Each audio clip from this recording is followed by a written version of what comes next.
topic is sequence and series. Sequence and series are the basic topics in arithmetic.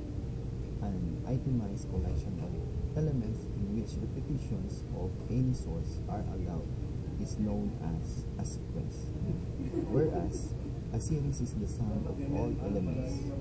An arithmetic progression is one of the common examples of sequence and series. In short, a sequence is a list of items or objects which have been arranged in a sequential way. A series can be highly generalized as the sum of all the terms in a sequence. However, there has to be a definite relationship between all the terms of the sequence. Now let's go deeper with the sequence and series.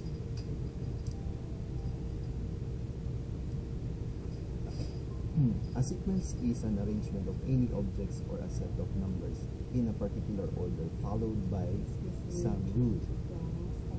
Now, if a sub 1, a sub 2, a sub 3, a sub 4, etc.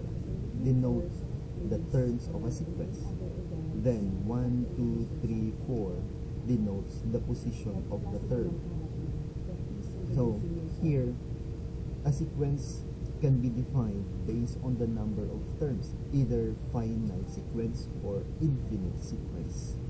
If a sub 1, a sub 2, a sub 3, a sub 4 is a sequence, then the corresponding series is given by S sub n equals a sub 1 plus a sub 2 plus a sub 3 plus a sub n. Now, note the series is finite or infinite depending on if the sequence is finite or infinite. Now, ang ibig sabihin nito para mas madali natin siyang maintindihan, yung sequence ay yung mga position niya, yung arrangement dapat nakasunod-sunod. Itong a sub 1, ibig sabihin, yan yung 1. Yung arrangement niya. Yung a sub 2 naman, ito yung kanyang 2. Yan. Yung a sub 1, a sub 2, a sub 3, or a sub 4, yan yung positions. Kung yan yung mga arrangement. Ito naman yung mga position ng bawat arrangement. Yung 1, 2, 3, 4, yan siya. Yan sila. So we have here the series naman. If you are going to add all the position of the term, yung mga 1, 2, 3, 4, 5, yung mga numbers ng bawat sequence. Yan siya, yung mga term. Yung mga numbers ng bawat term. Yan. Ito, i-add lahat sila. Ang tawag dyan ay series. Pag i-add natin lahat ng mga nakaposisyon na mga sa bawat term, ang tawag dyan ay series. Yung finite at saka infinite, magkaiba yan. Ang finite is hanggang dyan lang. So, hanggang dito lang na term. Yan yung finite series. Yung infinite naman, walang katapusan. So, yan, walang katapusan. So on and so forth. So, yan yung pinagkaiba na. Yung finite, dyan lang, hanggang dyan lang. Pero yung infinite is, hindi siya matapos. So, we do have here types of sequence and series. Some of the most common examples of sequences are arithmetic sequences, geometric sequences, harmonic sequences, and Fibonacci numbers or the Fibonacci sequence. In arithmetic sequences, a sequence in which every term is created by adding or subtracting a definite number to the preceding number is an arithmetic sequence. Take note, it is created by adding or subtracting. Geometric sequence naman, a sequence in which every term is obtained by multiplying or dividing a definite number with the preceding number is known as a geometric sequence. This is obtained by multiplying or dividing a definite number. Yan. Yan yung pinagkaiba ng arithmetic tsaka geometric. Harmonic sequence. A series of numbers is said to be in a harmonic sequence if the reciprocals of all the elements of the sequence form an arithmetic sequence. Make note that yung reciprocals ito. Reciprocals of all the elements. Tapos, mag-form siya ng arithmetic sequence. So, basta may reciprocals. Then, Fibonacci numbers or the Fibonacci sequence. Fibonacci numbers form an interesting sequence of numbers in which each element is obtained by adding two preceding elements, and the sequence starts with 0 and 1. Sequence is defined as f sub 0 is equal to 0, and f sub 1 is equal to 1, and f sub n is equal to f sub n minus 1. F sub n is equal to f sub n minus 1 plus f sub n minus 2. Now, here, in other words, you are going to add the two previous terms. For example, to get the f sub 2, meron tayong f sub 0 dito tsaka f sub 1. Para makuha yung f sub 2, i-add natin yung 0 and 1. So, i-add lang. Just add the two previous terms to get the next term. Yan yung Fibonacci sequence. So, here, we're going only to focus on arithmetic and geometric. So, sequence and series formulas. So, we have here for their differences. For the arithmetic progression and geometric progression, their sequence starts with A, then A plus D. Yan, difference. Itong D is the difference, the common difference. Tapos dito naman sa geometric progression, you're going to multiply. So, multiplying. Dito sa arithmetic progression, yung sequence niya, mag-add tayo. Addition. Yung D dito sa arithmetic natin, tawag natin dyan is common difference. Tapos ditong R naman dito sa geometric progression is ratio. So, for common difference, to get the common difference, A sub 2, D is equal to A sub 2 minus A sub 1. Second term minus the first term. For the ratio, common ratio, here, common ratio, the second term divided by the first term. Second term and second term divided by the first term. This is the general term for arithmetic sequence. A sub n is equal to A, or the first term, plus n minus 1 times D. That's the difference, common difference. And for the geometric progression, we have A sub n is equal to A, or the first term, times R, the common ratio raised to n minus 1. Yan yung exponent, n minus 1. For the sum of the first n terms, yan, ito yung ating formula. Yan yung meron tayong dalawang formula. Kahit saan lang dito yung ating kukunin. Ito, pwede itong first kung hindi given yung ating last term. Ito yung last term kasi, yung A sub n, first term ito. Pag hindi given yung last term, pwede ito yung formula na gagamitin natin. Pero pag given yung formula, ito yung pag given yung last term, I mean, ito yung gagamitin. Pero pag hindi siya given yung last term, tandaan nyo, ito yung gagamitin. Or kung hindi kayo komportable dyan, mas okay sa inyo nito, kailangan kunin nyo muna yung last term. Ito yung formula ng ating arithmetic sequence. And same here dito. So ito yung ating basis for the geometric series. So let's go further with the examples here. Ito yung mga ating mga kailangan tandaan ng mga differences muna tayo.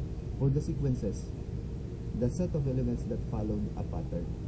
For the series naman, sum of elements of the sequence. Then dito sa sequence, order of elements is important. Sa series, order of elements is not so important. So for finite sequence, 1, 2, 3, 4, 5. So hanggang dyan lang yung finite. So mag-stop lang siya sa 5. For finite series, 1 plus 2 plus 3 plus 4 plus 5. For infinite sequence, 1 plus 2 plus 3 plus 4 and so on. For infinite series, 1 plus 2 plus 3 plus 4 plus so on. So, yan yung pinagkaiba ng finite tsaka infinite. So, example tayo. If 4, 7, 10, 13, 16, 19, 22 is a sequence, so find the common difference. Then nth term, then the 21st term. First, get the common difference. To get the common difference, second term minus the first term is equal to 3. And ito lang dalawa. So bakit 3? Bakit common? Anong ibig sabihin ng common difference? Kasi if we are going to subtract each term to the previous term, diba ito, 10 minus 7, the difference is 3. 13 minus 10, 3 ang difference. 16 minus 13, 3. 19 minus 16, 3. And 22 minus 19 is 3. Yan yung ibig sabihin ng common difference. The nth term of the arithmetic sequence is denoted by the term a sub n and is given by a sub n is equal to a plus n quantity n minus 1 times the difference. A is the first term and this is the common difference. Substitute lang natin. Ang hinahanap natin is a sub n. Yan yung nth term. Substitute lang natin yung first term tsaka yung common difference. Yan. Substitute natin 4 yung first term, n minus 1 kasi yan yung hinahanap, tapos 3, and then ito i-distribute natin yung 3 sa loob. Yan, dito. So we have 3n minus 3. Then combine natin itong 4 and negative 3. So matira na lang is 3n plus 1. So our nth term is 3n plus 1. So that is the nth term. For the 21st term, to get the 21st term, that's substitute natin dito. Ito yung ating formula, yung general formula. Substitute natin. First term natin, ang n natin is 21. And first term natin is 4. And then 21 n minus 1, that is 20. Then times 3, that is 60. plus 4, so that is 64. The 21st term is 64. Now, pwede rin natin itong gamitin itong nth term. Change natin yan siya, ang n into 21. So, 3 times 21, that is 63. Plus 1, that is 64. Pwede rin ito ang gamitin. Kasi galing siya sa general formula. Nagkuha lang tayo ng nth term. Okay, second problem. Consider the sequence 1, 4, 16, 64, 256, 1024. Find the common ratio and the ninth term. Now, this is geometric sequence. Tingnan nyo, if you observe, yan, if you observe, yung kanyang difference, palaki ng palaki. Yung kanyang interval, yan, that's the correct term. Yung interval niya, palaki ng palaki. Yung distansya ng bawat term, palaki ng palaki. That is geometric. Here, common ratio. I-divide natin yung second term tsaka first term. 4 divided by 1 is 4. Pwede rin ito. 16 divided by 4 is 4. 64 divided by 16, 4. 256 divided by 64, that is 4. And 1024 divided by 256, that is 4. That is the common ratio. Now, the preceding term is multiplied by 4 to obtain the next term. And then, to get the ninth term, here we have the general formula. And a sub n is equal to a times r raised to n minus 1. And a is the first term. Here, first term natin 1, and r, common ratio natin is 4, and n is 9. That is the ninth term. Substitute to our formula. Now, so ito na. By substitution.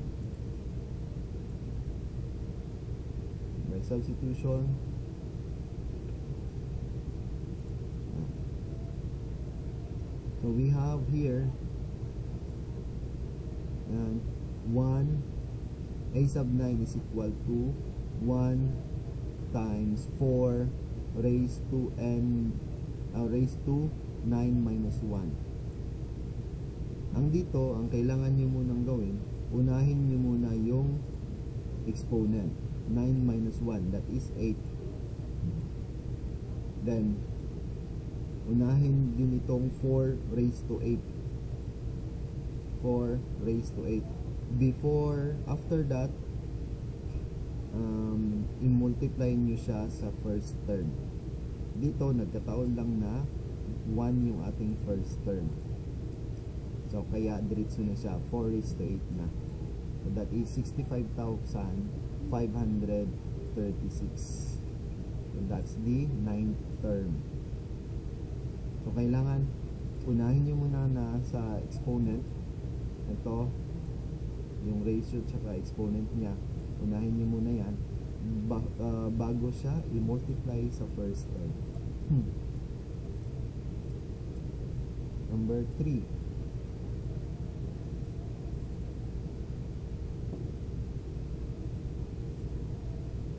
For number 3, find the 8th element of the geometric sequence for which the first element is 3 over 2 and the second element is negative 3. Yan. So, pag geometric, we are going to find the common ratio. I-divide natin yung second element divide sa first element. Second term divided by the first term, and the answer is negative 2. So be careful with the signs. So kailangan yung sign natin huwag kalimutan. And then, the first term natin is 3 over 2. And our n is 8. Yan, 8. Yan yung hinahanap. 8 element. Substitute to our formula. A sub 8 is equal to, the first term natin is 3 over 2. And our r is negative 2. Raised to 8 minus 1. Yan, unahin natin ito. This is 7. 8 minus 1 is 7. Negative 2 raised to 7. The answer is negative 128. And then multiply to 3 over 2.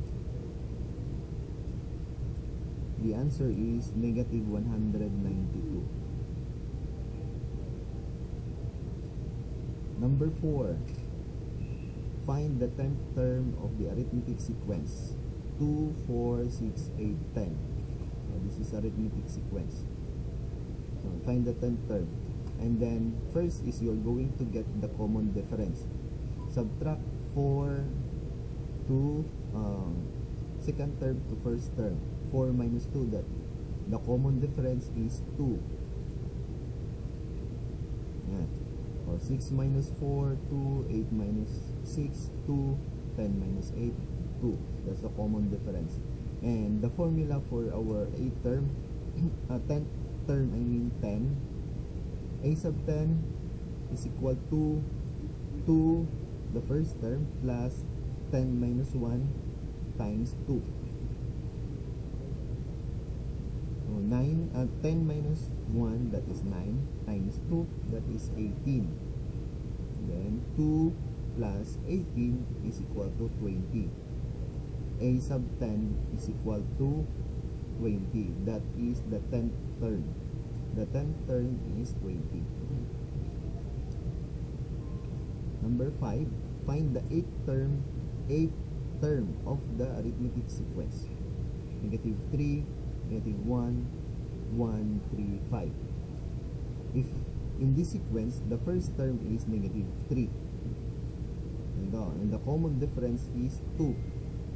Negative 1 plus a minus negative 2.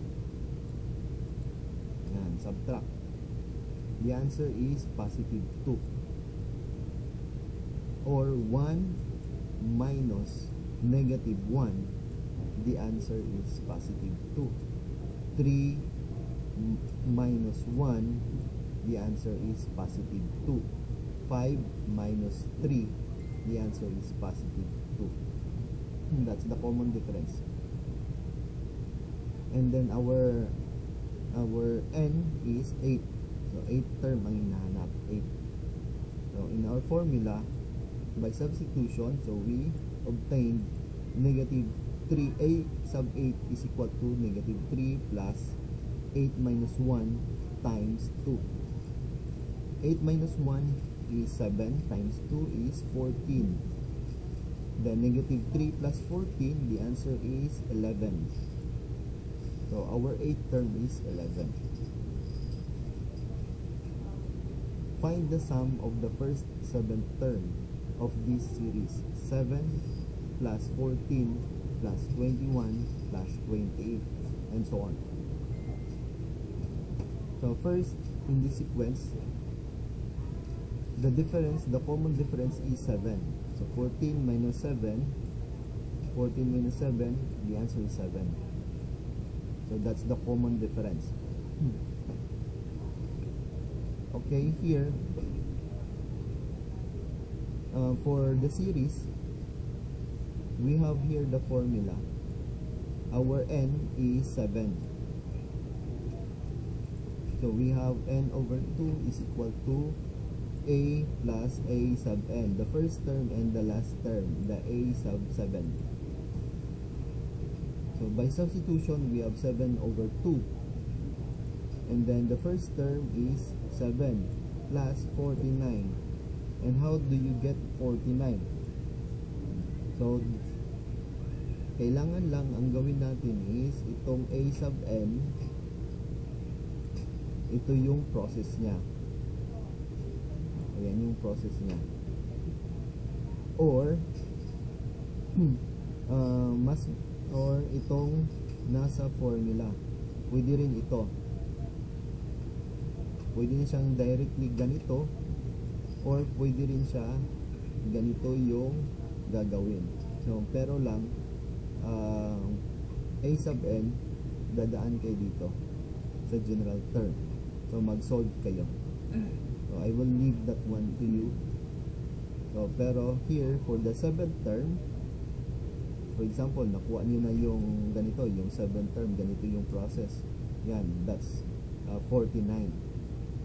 So 49, that's the last term, 49. So 7 plus 49, that is 56. So multiplied to 7 over 2, so we have 196.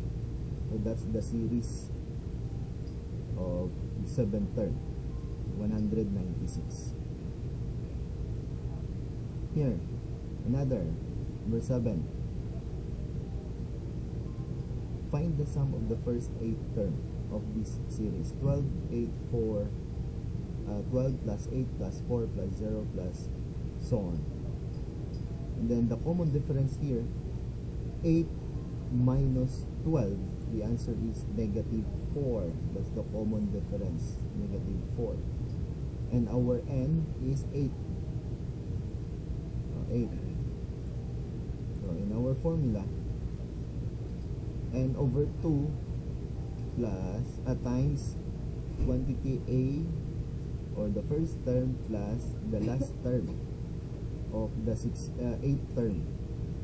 Yan, a sub n. The last term here is negative 16. That's negative 16.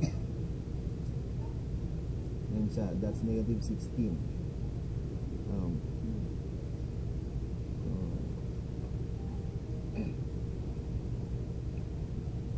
So dapat yan ganyan.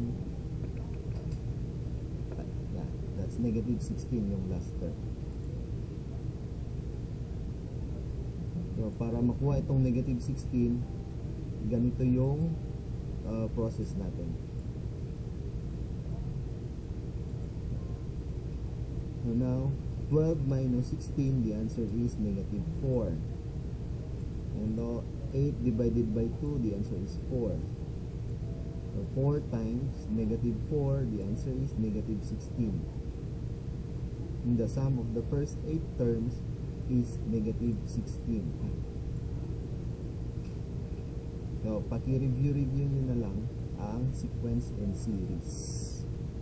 Ito siya sa series. Kailangan nyo munang dumaan sa general term ng ating arithmetic sequence or geometric sequence.